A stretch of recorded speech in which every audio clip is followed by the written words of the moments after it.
that dogs pull on the leash is because their brains are wired that when they feel pressure or tension on the leash, they always pull against it. Okay. That's how their brains are wired. Dogs will pull on even a prong collar if there is constant tension in it. So that's why in dog training, we never leave tension in the leash for longer than 1/1000, slap back in the leash. So having that knowledge is really important, and I impart that into all my clients as well, because you have to know why the dog is pulling. If you don't know why the dog is pulling, then you're going to keep putting tension in the leash, and you're going to make the dog pull, even on a prong collar, right? So just keep that in mind. When the leash is on the dog, the snap should always be straight down towards the ground. This snap should not be up like this, because you might go, well, the leash isn't tight, look at all that. The snap should not be up. It's still enough tension to throw the dog off. And when you're moving your hands, it's still enough tension to kind of muck things up a little bit. Like things just aren't going to be as clear to the dog as they should be. So your snap should always be down towards the floor like that. And it doesn't mean that it needs to be here, but it just needs to be, this needs to be relaxed, right? Okay.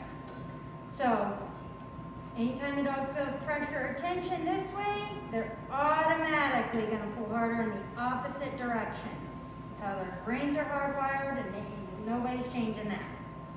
The prong collar, barbaric as it looks, is such a beautiful tool.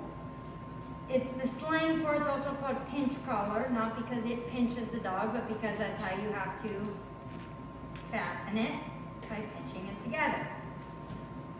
The magic of the prong collar is the way that these chains are.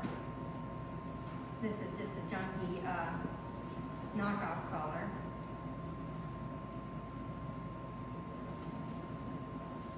It's the way these chains are.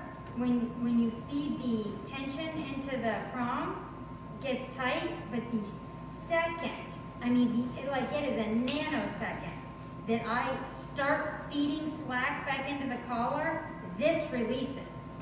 Even quicker than a flat buckle collar. Mm-hmm. So we're literally talking a nanosecond, but it matters, right? So again, it's the magic of the way that these chains are, because pressure goes in, 1/1000, and as I'm not even all the way released, and the collar gives. The tension goes out of the dog's neck. So that's the beauty of the collar. So go ahead and give me your wrist. We need to size that down just a little bit. Let's see something soft.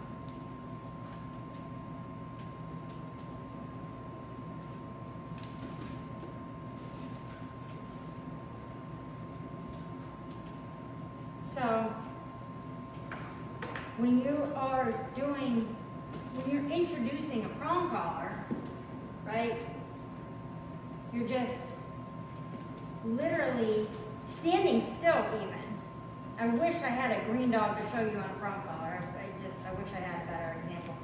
But, so this is just, on the dog, right? So, you're walking, you're good. And the dog gets out of the bubble, right? The dog gets out of the bubble, you pressure, release. Pressure, release. Pressure, release. For no longer than 1/1000. Because if I go, the dog's going to pull back away from me. So then I'm counterproductive. Then I'm just literally So introducing the prong collar isn't about, yanking and cranking. Mm-hmm. It's literally just, and the dog goes, oh, so if I just stay near you, all the pressure stays off my neck? Yeah, all the pressure stays off your neck. But if I go like this, there we go. Dog's gonna pull back against me. So it's literally 1/1000